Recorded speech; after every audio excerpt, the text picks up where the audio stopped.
नमस्कार मेरे प्यारे साथियों, मैं हूं डॉक्टर साक्षी और आज का टॉपिक है गाउट। गाउट का अर्थ होता है गठिया।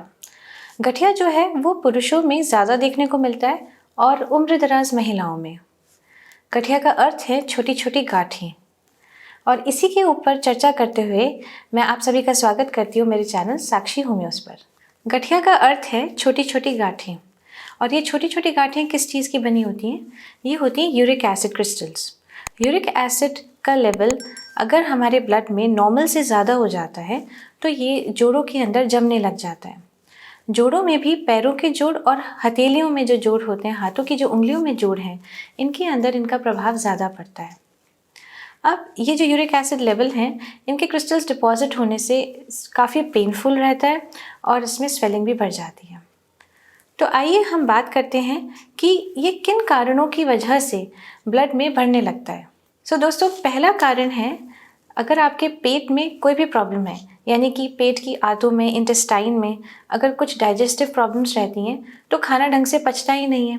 अगर खाना ढंग से एब्जॉर्ब नहीं होगा, पचेगा नहीं, तो फिर यूरिक एसिड का लेवल बढ़ सकता है। सेकंड कारण है कि अगर आपकी स्ट्रॉन्ग फैमिली हिस्ट्री है, यानी कि अगर आपके दादा दादी, नाना नानी, मम्मी पापा में से किसी को भी अगर गाउट या गठिया है तो आपके अंदर भी 25 साल की उम्र तक आ सकता है।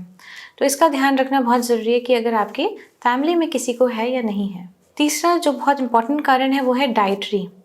अगर आप भोजन में लाल मांस यानी कि रेड मीट का ज़्यादा प्रयोग करते हैं, या अल्कोहल में बियर ज़्यादा पीते हैं, या कॉफ़ी का सेवन, या जिस भी वजह से विटामिन सी का लेवल कम है, इन सब की वजह से यूरिक एसिड लेवल बढ़ने के चांसेस रहते हैं। किडनी अगर आपकी गड़बड़ है, यानी कि कोई भी प्रॉब्लम है किडनी के अंदर, तो इसका एलिमिनेशन ढंग से नहीं होता, क्योंकि किडनी ही है जो यूरिन के थ्रू यूरिक एसिड को बाहर निकालती है। अगर किडनी में कोई प्रॉब्लम रही तो प्रॉपर तरीके से बाहर नहीं निकलने की वजह से वो ब्लड में ही रह जाता है। इसके साथ अगर आपको ऑस्टियोआर्थराइटिस है तो भी आपको गाउट होने के चांसेस हो सकते हैं। तो ये सब तो थे मेन कारण कि गठिया किन किन लोगों को किस वजह से हो सकता है। तो दोस्तों, आइए चर्चा करते हैं लक्षणों की। जैसे कि हमने पहले भी बात की थी कि होम्योपैथी लक्षणों पर काम करती है, लेकिन इससे पहले हम बात करते हैं कि गाउट के लक्षण क्या हैं। अगर आपको एक्यूट गाउट का अटैक हुआ है तो आपको सबसे पहले ये दिखेगा कि आपके जो पैरों की उंगलियां हैं और अंगूठे हैं वो काफ़ी लाल रंग के, एकदम शाइन करते हुए रेड कलर के दिखेंगे। इसके साथ इसमें स्वेलिंग दिखेगी और काफ़ी पेनफुल रहेगा। आपका इतना दर्द रहेगा कि आप पैरों को ज़मीन पे भी नीचे नहीं रख पाएंगे या कोई मोज़े भी नहीं पहन पाएंगे। इसका अटैक, इसका जो दर्द है वो आपको रात में सोने भी नहीं देगा। आप बार बार सुबह उठते रहेंगे। एक्यूट गाउट सिम्टम्स में आपको हल्का तेज़ बुखार भी हो सकता है और हरारत भी महसूस हो सकती है।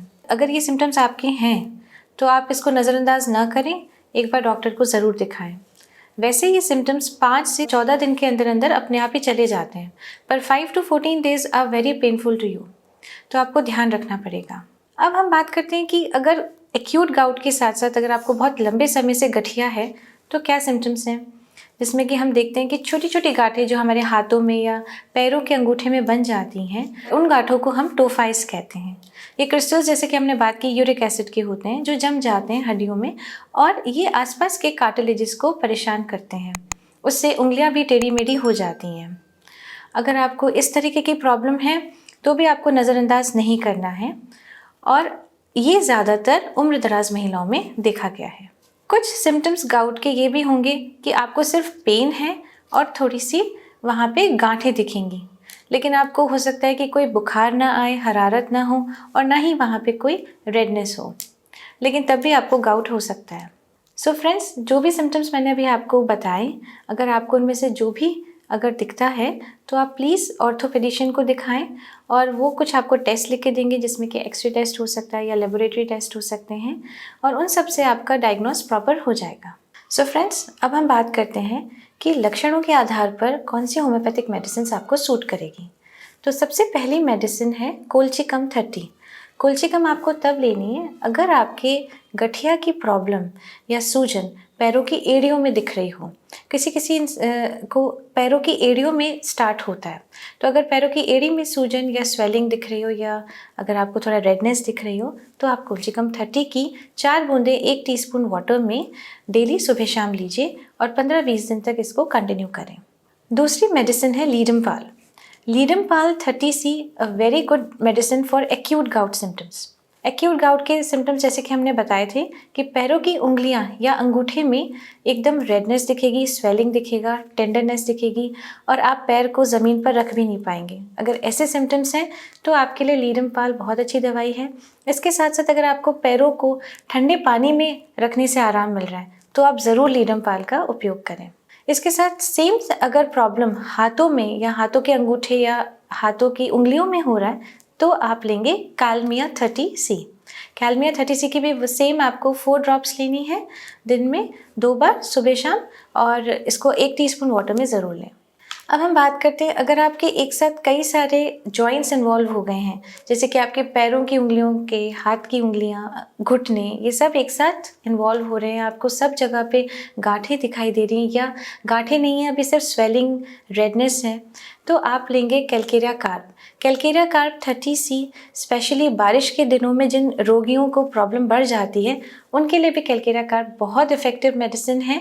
आप इस दवाई की 4 ड्रॉप्स अगेन 1 टीस्पून वाटर में ज़रूर लें, लेकिन अब की बार आपको दिन में 3 टाइम्स लेनी है, thrice a day for 20 days आप इसको कंटिन्यू करेंगे और अकॉर्डिंगली आप इसको देखेंगे कि अगर आपके सिम्टम्स में कुछ भी आराम आ रहा है तो आप फिर इस दवाई को बंद कर देंगे। सो दोस्तों, इन दवाइयों के साथ साथ आप आइस पैक का इस्तेमाल भी कर सकते हैं और एक बात का ज़रूर ध्यान रखें कि आप अपने भोजन में खटाई जैसे कि इमली अमचूर बिल्कुल ना लें और बीज वाली सब्जियों का प्रयोग भी बंद कर दें। अगर आपको मेरा वीडियो पसंद आया हो तो आप लाइक, शेयर एंड सब्सक्राइब ज़रूर करें और इसी के साथ धन्यवाद आप सभी को। Good bye.